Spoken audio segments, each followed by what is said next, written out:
Hello friends, welcome to our YouTube channel SLP education hub. आज से हम computer की कक्षाएं शुरू करने जा रहे हैं। इसमें हम राजस्थान कांस्टेबल और पटवारी का पूरा सिलेबस डील करेंगे। साथ ही जो विद्यार्थी बेसिक से कंप्यूटर पढ़ना चाह रहे हैं उनके लिए भी संपूर्ण जानकारी हमारे वीडियो सेशन में उपलब्ध रहेगी।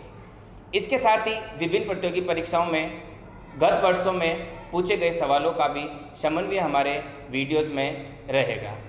चलो फ्रेंड, स्टार्ट करते हैं द पार्ट्स ऑफ कंप्यूटर। वैसे तो कंप्यूटर के बेसिक पार्ट्स के बारे में आप सभी जानते ही हैं, तो भी एक बार हम इसे डायग्राम के द्वारा समझने की कोशिश करते हैं। तो ये मैंने डायग्राम बना दिया है। सबसे पहले यदि मैं आपसे पूछूं कि व्हाट इज दिस, ये क्या है, तो आप सबसे पहले यही बताएंगे sir this is a monitors. What is this? This is a CPU। What is this? तो this is a mouse. And what is this? तो आप बताएंगे दिस इज ए कीबोर्ड। तो पार्ट्स के बारे में तो आपको पता ही है कि monitor, CPU, mouse and keyboard. लेकिन सबसे इंपॉर्टेंट से, क्योंकि computer is a practical subject, computer एक प्रैक्टिकल सब्जेक्ट है, तो हमें यह भी जानना आवश्यक है कि ये वर्क पर कैसे परफॉर्म करते हैं। तो अभी हम इसके बारे में समझेंगे और इसी वर्क में बहुत सारे क्वेश्चंस आपको मिलेंगे। तो फर्स्ट ऑफ ऑल हम बात करते हैं यहाँ से कीबोर्ड और माउस की।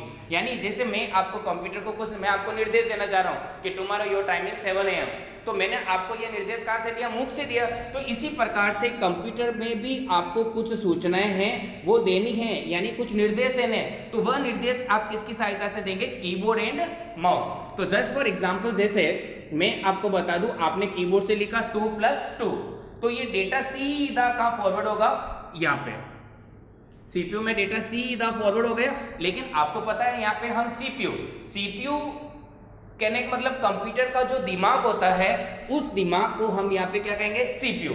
अब आता है कि सर CPU वर्क कैसे परफॉर्म करता है, तो मैं आपको इसके शॉर्ट में आपको बताना चाहूंगा। जैसे मैं आपको बोलूं भैया 2+2 कितने होते हैं, तो आप क्या बताएंगे? सर 4 होते हैं। तो आप सभी ने अपना कैलकुलेशन कहाँ से किया? अपने माइंड से किया।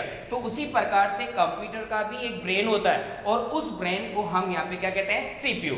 एंड CPU हम जो कुछ भी डेटा देंगे, CPU उस डेटा को यहाँ पे क्या करेगा? प्रोसेस करेगा। क्या करेगा? प्रोसेस। हमने जैसे यहाँ पे लिखा 2+2, तो ये डेटा कहाँ फॉरवर्ड होगा? CPU में। CPU उस डेटा को क्या करेगा? प्रोसेस। एंड CPU जो डेटा को प्रोसेस करता है, इसीलिए हम इसे जिस यूनिट के नाम से जानते हैं, और इस यूनिट को हम यहाँ पे क्या कहेंगे? Processing unit. तो 3 क्वेश्चन आपके यहाँ पे हो गए। कंप्यूटर का दिमाग किसे कहते हैं? CPU। CPU क्या कार्य करता है? प्रोसेस। एंड प्रोसेसिंग यूनिट किसे कहते हैं? CPU जो भी डेटा को प्रोसेस करेगा, प्रोसेस करने के बाद ये किसको फॉरवर्ड करेगा? मॉनिटर को। और मॉनिटर उस डेटा को हमेशा कहाँ की तरफ बताएगा? बाहर की तरफ। तो इन्हीं जैसे हमने इसके बाद आपने सुना ही होगा, एक होता है इनपुट और दूसरा कौन सा होता है? आउटपुट। तो सिंपल शब्दों में इसका पुट हटा दे और इसका पुट हटा दे, तो पीछे क्या बचा? इन और आउट। इन का मतलब क्या होता है? अंदर, और आउट का मतलब क्या होता है? बाहर। तो मैं आपसे पूछूं, आप कंप्यूटर में सूचनाएं इन किसकी सहायता से कर रहे हैं, तो आपको आप बोलेंगे कीबोर्ड एंड माउस। तो यहाँ पे आपका कीबोर्ड और माउस है, वो दोनों आपके कौन से डिवाइस कहलाते हैं? Input device. तो एग्जाम में यदि क्वेश्चन भी आ जाए कि कीबोर्ड आपका कौन सा डिवाइस कहलाता है, तो आपको बताना है इनपुट डिवाइस। फिर माउस कौन सा डिवाइस कहलाता है, तो आपको बताना है input device. And after out का मतलब क्या होता है? बाहर। तो आपके सामने सारी सूचनाओं को बाहर प्रदर्शित करने का काम कौन करता है? मॉनिटर। तो यहाँ पे मॉनिटर है, वो आपका कौन सा डिवाइस कहलाएगा? Output device. इसी तरह आपके कुछ क्वेश्चंस हैं, जैसे कंप्यूटर का दिमाग CPU क्या कार्य करता है? प्रोसेस करने का। प्रोसेसिंग यूनिट किसे कहते हैं? CPU। कीबोर्ड और माउस दोनों कौन से डिवाइस कहलाते हैं? Input device. मॉनिटर कौन सा कहलाएगा? Output device. चलो फ्रेंड्स, आज स्टार्ट करते हैं न्यू टॉपिक, बूटिंग। इसमें हम आपको बताएंगे कि बूटिंग क्या होता है, कैसे वर्क करता है, और इसमें हम सीखेंगे कि बूटिंग के कितने प्रकार है। ये स्टार्ट करने से पहले मैं आपने सामने एक शब्द लिखा है, वो शब्द है मोबाइल। इसके बारे में आप सभी जानते हैं, और वैसे मैं आपके इसके सामने 2 वर्क लिख रहा हूँ मोबाइल के। एक तो मोबाइल को ऑन करना, या फिर मैं एक शब्द और लिख रहा हूँ मोबाइल को रीस्टार्ट करना। दोनों में डिफरेंस आप सभी जानते हैं। जब मोबाइल आपका पूर्ण रूप से ऑफ होता है तो आप उसको क्या करते हैं, ऑन करते हैं। लेकिन कभी कभी आपका मोबाइल चलते चलते थोड़ा सा हैंग हो जाता है तो उसको आप क्या करते हैं, रीस्टार्ट करते हैं। तो आप जब भी मोबाइल को ऑन या रीस्टार्ट करते हैं तो आपको पता है उसमें थोड़ा सा क्या लगता है, टाइम लगता है। तो सबसे पहले हमारा मोबाइल धीरे धीरे वो लोड होता है।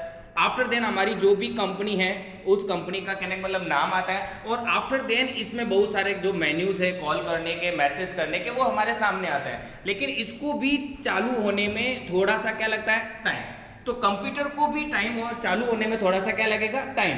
तो इस टाइम को हम यहाँ पे जिस नाम से जानेंगे उसे क्या कहते हैं, बूटिंग। तो यदि एग्जाम में आपका आ जाए कि कंप्यूटर को चालू होने में जो समय लगता है, इस समय को हम किस नाम से जानते हैं, तो इसको हम जिस नाम से जानेंगे उसे क्या कहेंगे, बूटिंग। और सेकंड क्वेश्चन ये आ सकता है कि how many types of booting, booting कितने प्रकार की होती है। तो मैं यहाँ पे आपको बताना चाहूंगा कि बूटिंग से वो 2 प्रकार की होती है। फर्स्ट अपोल्स जिसे हम कहते हैं उसे कहेंगे वार्म बूटिंग, और दूसरा जो है उसे हम क्या कहेंगे, कोल्ड बूटिंग। वार्म और कोल्ड दोनों में डिफरेंस है। डिफरेंस क्या है, वार्म बूटिंग जब आप किसी कंप्यूटर को रीस्टार्ट करते हैं तो वह आपकी कौन सी बूटिंग कहलाएगी, वार्म बूटिंग। और जब आप कंप्यूटर को नॉर्मल स्टार्ट करते हैं तो वह आपका कौन सा बूटिंग कहलाएगा, कोल्ड बूटिंग। तो इसमें आपके 3 क्वेश्चंस होते हैं कि कंप्यूटर कहने का मतलब कंप्यूटर को चालू होने में लगा समय क्या कहलाता है, बूटिंग। बूटिंग कितने प्रकार की होती है, 2 प्रकार की।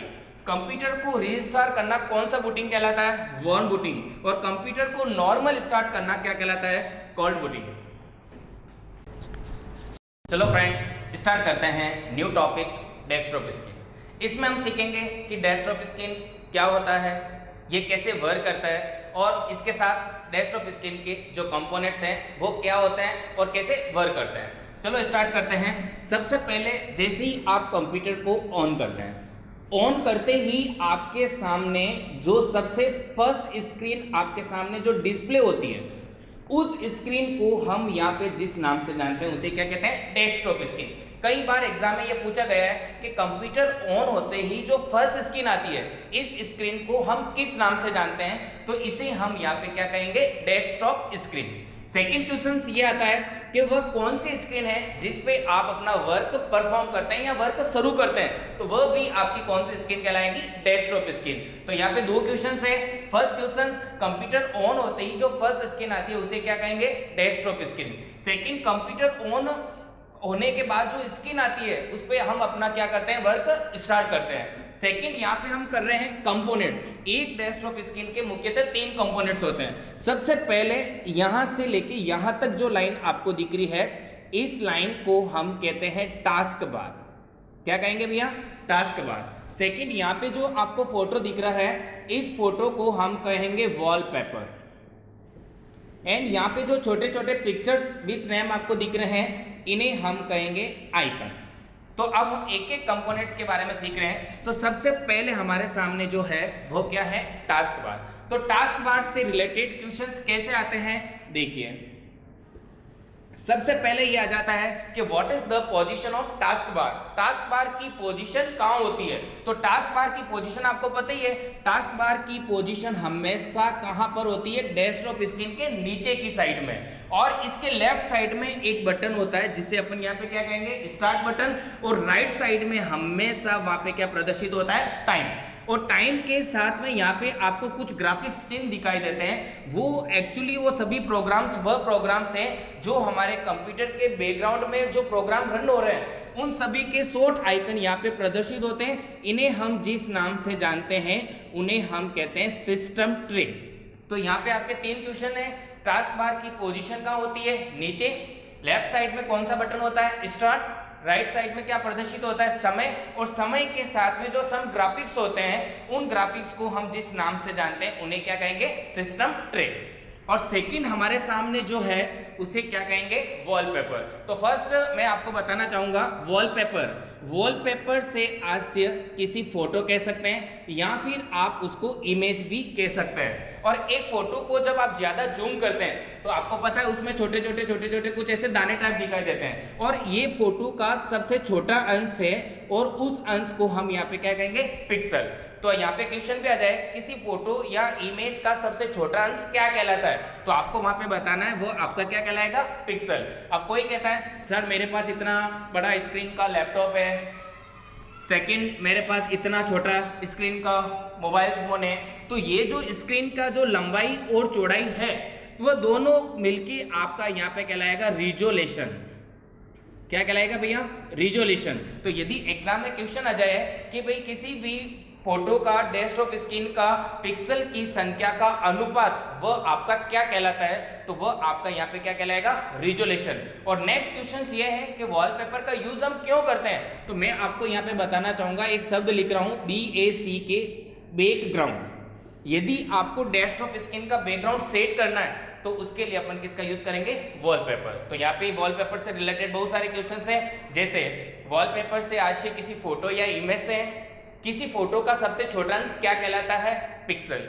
पिक्सल की संख्या का अनुपात क्या कहलाएगा, रिजोल्यूशन। और डेस्कटॉप स्क्रीन का बैकग्राउंड सेट करने के लिए किसका प्रयोग किया जाता है, वॉलपेपर। और लास्ट एंड फाइनल हमारे सामने जो है वो क्या है, आइकन। यानी एक डेस्कटॉप स्क्रीन पे आपको जो भी छोटे छोटे जो ग्राफिक्स चिन्ह दिख रहे हैं, उन ग्राफिक्स चिन्ह को हम यहाँ पे क्या कहेंगे, आइकन। अब यदि आपसे कोई पूछ ले व्हाट इज द आइकन, तो आपको यही बताना है कि आइकन सामान्यतः छोटे छोटे ग्राफिक्स चिन्ह होते हैं, और ये जो ग्राफिक्स चिन्ह है वो तो किसी फाइल को प्रदर्शित करेंगे, यहाँ फिर वो किसी न किसी प्रोग्राम को प्रदर्शित करेंगे।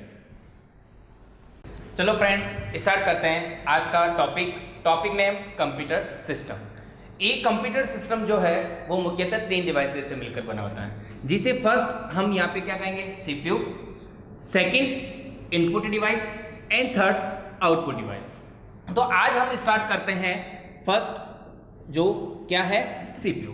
वैसे तो मैंने आपके नेक्स्ट वीडियो में, पिछले वाले वीडियो में मैंने आपको बताया था कि CPU वर्क कैसे परफॉर्म करता है, लेकिन हम यहाँ पे बता दें, हम जो कुछ भी कीबोर्ड से काम करेंगे, कीबोर्ड और माउस, तो वह दोनों आपके यहाँ पे कौन से डिवाइस कहलाएंगे, इनपुट डिवाइस। हम जो कुछ भी कीबोर्ड से इनपुट देंगे वो डेटा सीधा कहाँ पे फॉरवर्ड होता है, CPU में, और CPU उस डेटा को यहाँ पे क्या करेगा, प्रोसेस, एंड प्रोसेस करने के बाद डेटा को बाहर की तरफ जो प्रदर्शित करता है मॉनिटर, और मॉनिटर को हम जिस डिवाइस के नाम से जानते हैं उसे क्या कहेंगे, आउटपुट डिवाइस। लेकिन हमारे आप सभी के माइंड में ये क्वेश्चन आ रहा होगा कि CPU डेटा को प्रोसेस कैसे करता है, तो मैं आपको बताना चाहूंगा, हम जो कुछ भी कीबोर्ड से लिखेंगे तो वो डेटा सीधा कहाँ जाएगा, CPU में। तो CPU के अंदर भी तो कोई ना कोई एक ऐसी यूनिट होती होगी जो सारे डेटा को स्टोर करने का काम कर रही होगी या संग्रहित करने का काम कर रही होगी। तो हम जो कुछ भी यहाँ से टाइप करेंगे वो पहले कहाँ जाएगा, CPU, और CPU में जिस यूनिट में जाके वह स्टोर होता है उस यूनिट को हम यहाँ पे जिस नाम से जानते हैं उसे यहाँ पे क्या कहेंगे, MU। तो मैं सबसे पहले आपको MU के बारे में बताना चाहूंगा। MU का पूरा नाम होता है मेमोरी यूनिट। तो यदि आपको एग्जाम में पूछ ले कि what is the full form of memory, MU, तो MU का पूरा नाम क्या होता है, मेमोरी यूनिट। और इसका सिर्फ एक ही यूज है, वो यूज है स्टोर करना। यानी आप जो कुछ भी डेटा यहाँ से फॉरवर्ड करेंगे तो वो CPU में जिस यूनिट में जाके स्टोर होगा उस यूनिट को हम यहाँ पे किस नाम से जानेंगे, MU, यानी मेमोरी यूनिट। अब MU भी अपना कुछ काम करवाने के लिए डेटा को आगे फॉरवर्ड करती है, तो MU जिस यूनिट में अपना डेटा आगे फॉरवर्ड करेगी वो यूनिट है आपकी ALU। तो यहाँ पे मैं आपको बताना चाहूंगा ALU का पूरा नाम होता है अर्थमेटिकल लॉजिकल यूनिट। तो अब ये जो यूनिट है MU वो डेटा किसको फॉरवर्ड करेगी, ALU का पूरा नाम क्या हो गया, अर्थमेटिकल लॉजिकल यूनिट। ये यूनिट क्या करती है, जितने भी हमारे पास जो कैलकुलेशंस है, जस्ट फॉर एग्जांपल जैसे प्लस है, माइनस है, मल्टीप्लिकेशन है, डिवाइजेशन है, तो ये सारा काम करने का काम कौन सी यूनिट करती है, ALU। और ये यहाँ पे जो आपके सामने ये दिख रहे हैं ना, प्लस माइनस गुणा भाग, इन्हें हम जिस ऑपरेटर के नाम से जानते हैं उसे कहते हैं अर्थमेटिकल ऑपरेटर। तो यदि आपका एग्जाम में क्वेश्चंस भी आ जाए कि ALU का पूरा नाम क्या होता है, अर्थमेटिकल लॉजिकल यूनिट, वह कौन सी यूनिट है जो डेटा को कैलकुलेशन करने का काम करती है, तो वह आपका कौन सा कहलाएगा, ALU। और यहाँ पे ये आ जाए कि प्लस माइनस गुना भाग ये कौन से ऑपरेटर कहलाते हैं, तो यहाँ पे आपके क्या कहलाएंगे, arithmetical operator. After then in सारी डिवाइसेस में फिर ALU भी डेटा को आगे फॉरवर्ड करता है, और ये जिस डेटा को फॉरवर्ड करता है उसे हम यहाँ पे किस नाम से जानते हैं, MP। तो यहाँ पे नंबर 3 MP का पूरा नाम होता है माइक्रो प्रोसेसर। यानी आपने सुना ही होगा मोबाइल फोन के अंदर ज्यादातर आते हैं, जैसे माइक्रोचिप है, माइक्रो प्रोसेसर है, तो ये डेटा भी किसको फॉरवर्ड करेगा, MP। और MP में जो डेटा जहाँ पे जाके स्टोर होगा उसे कहते हैं REGISTER। यानी माइक्रो प्रोसेसर में भी डेटा को स्टोर करने के लिए एक डिवाइस होता है, और उस डिवाइस का क्या नाम है, रजिस्टर। और इन सभी डिवाइसेस को कंट्रोल करने के लिए भी एक डिवाइस होता है, और उस डिवाइस का नाम है CU। और CU का पूरा नाम क्या हो गया, control unit. ALU, MU, CU और MP ये सभी मिलके क्या बनाते हैं, CPU। और नंबर 5 CPU का पूरा नाम यहाँ पे क्या हो गया, सेंट्रल PROCESSING प्रोसेसिंग यूनिट। अब आपके माइंड में आ रहा है सर इसे सेंट्रल प्रोसेसिंग यूनिट क्यों कहते हैं, क्योंकि अभी आप देख लीजिए हमारा जो CPU है वो कहाँ खड़ा है, बीच में खड़े होते हुए ये कौन सा काम कर रहा है, प्रोसेसिंग। और ये जो कैबिनेट होता है उसे अपन किस नाम से जानते हैं, यूनिट। इसलिए हमने इसका नाम रखा है सेंट्रल प्रोसेसिंग यूनिट। तो एग्जाम में बहुत सारे क्वेश्चंस आपके आ सकते हैं, जैसे कीबोर्ड और माउस कौन से डिवाइस कहलाते हैं, इनपुट डिवाइस कहलाते हैं। वह कौन सी यूनिट है जो कंप्यूटर में सूचनाओं को स्टोर करने का काम करती है, जिसे MU कहते हैं। MU का पूरा नाम क्या होता है, मेमोरी यूनिट होता है। ALU का पूरा नाम अर्थमेटिकल लॉजिकल यूनिट है, और ये यूनिट कैलकुलेशन करने का काम करती है। यहाँ पे जो प्लस माइनस गुना भाग है वो हमारे अर्थमेटिकल ऑपरेटर कहलाते हैं। MP का पूरा नाम माइक्रो प्रोसेसर होता है, और माइक्रो प्रोसेसर में डेटा को स्टोर करने के लिए रजिस्टर का यूज किया जाता है, और सारे कंप्यूटर सिस्टम को कंट्रोल करने के लिए यूनिट होती है, उसे कंट्रोल यूनिट कहते हैं। और इन्हीं सभी से मिलकर हमारा क्या बनता है, CPU के बारे में मैंने आपको पहले ही बता दिया है, और CPU का पूरा नाम यहाँ पे क्या हो गया, सेंट्रल प्रोसेसिंग यूनिट।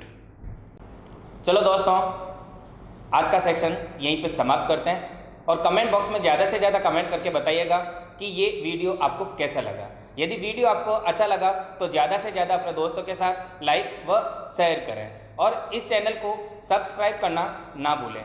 धन्यवाद।